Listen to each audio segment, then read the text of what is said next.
Hey guys, how's it going? Today I'm going to do a little lecture on 11.1. It's really not too bad, okay?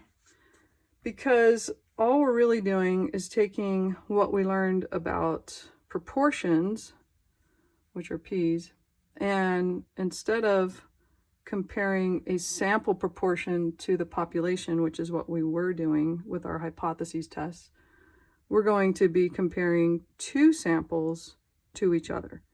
So, let's say I wanted to know, what's the proportion of finding mice in Red Bulls? I know that's really gross, and let's say I took a sample of 100 Red Bulls and I found one mouse in one of the Red Bulls. Well, that would be enough for me to stop drinking them. But anyways, and then let's say I did the study again, or somebody else did the study, and they pulled 100 Red Bulls, which are obviously different from mine, and they figured out the proportion of mice in their Red Bulls, okay? So what we're doing is then we're doing a hypotheses test saying that the null hypothesis, the status quo, what's already believed is that the result in my sample should be the same as the other sample, okay? Because they came from the same population. So one thing to remember is the null hypothesis will always be equals. And so instead of comparing the proportion to a number that was the status quo for the population, we're comparing the two proportions to each other. So that's the main difference in chapter 11, is that we're dealing with two samples. Okay, so what would be the alternative hypothesis, which would be H1 or HA, depending on what book we're in? Well, you could have one of three things. You could either say, well, I'm challenging that. I don't think those samples are the same. I think the first one is smaller than the second one. So this would be a left-tailed, okay? Or you could say, no, I think the first one is bigger than the second one. This would be a right-tailed. And then finally you could say, well, I'm not going to commit to one or the other. I just think that they're not the same. Okay, and this would be a two-tailed.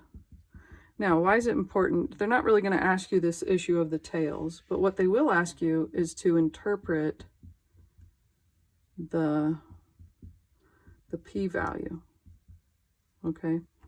And when interpreting the p-value, and I explain this in the homework cues, okay, but we always make the assumption that the null was true. We say, well, if those really were equal, then they say blah, blah, blah, something about you would expect your p-value, or what is it that they say? You would expect yours to be either less than, which is what this one would be, or, well, I think they actually say smaller than, but that's the same as less than, or greater than, or this one is the weird one. It would say greater than the absolute value of, and that's the one that's a little bit odd. Dot, dot, dot. Okay, and here's why. If I have two tails, how would I express that? I would either say, well, you're either going to find that your value is to the left of this line or to the right of that line, but that's very wordy. So a mathematical way of saying to the left of this line or the right of that line would be greater than, in other words, it exceeds the absolute value of where that line is. An absolute value, by definition, is the distance from the zero. So if this is your middle, then the distance is further on this side and further on this side, and that's what that refers to. So when you have the not equals to, you're going to use this. And right now, out of context, this is somewhat meaningless, but when you get into the questions on the homework, this will make better sense, okay? So you would expect your p-value to be, one of these things. So anyways, so what's different? Well, when we do our stat crunch, we're going to go to stat, proportion stats, because everything in this section is a proportion, okay, because they're all p's. But then instead of doing one sample, we're going to do two sample. Why? Because we have two sample of proportions, okay? And then finally, in I think most cases, maybe even all cases, it's going to be with summary.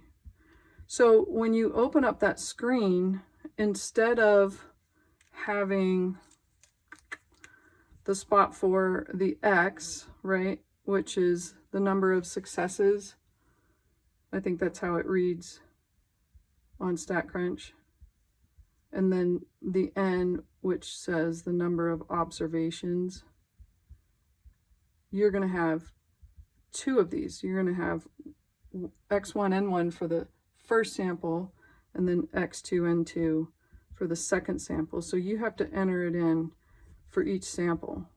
So remember, in all of these problems, they're going to give you two samples that you're comparing to each other. Okay? And so in many cases, they're very straightforward with saying, oh, this is sample 1. So sample 1 is your P1. It matches with what you put in for X1 and N1.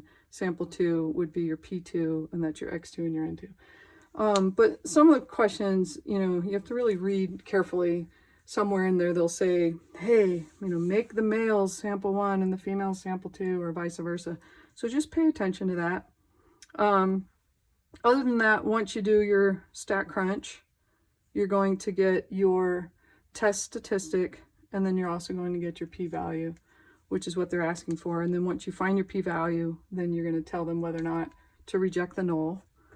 When do we reject the null? We reject the null if your p-value is smaller than your level of significance, which they should give you. That's your alpha, right? We fail to reject the null if the p-value is greater than the level of significance. And I think that's about it. So I don't think this should be super hard, but be sure to open up the cues, the homework cues, and that should help you out. Okay, talk to you later.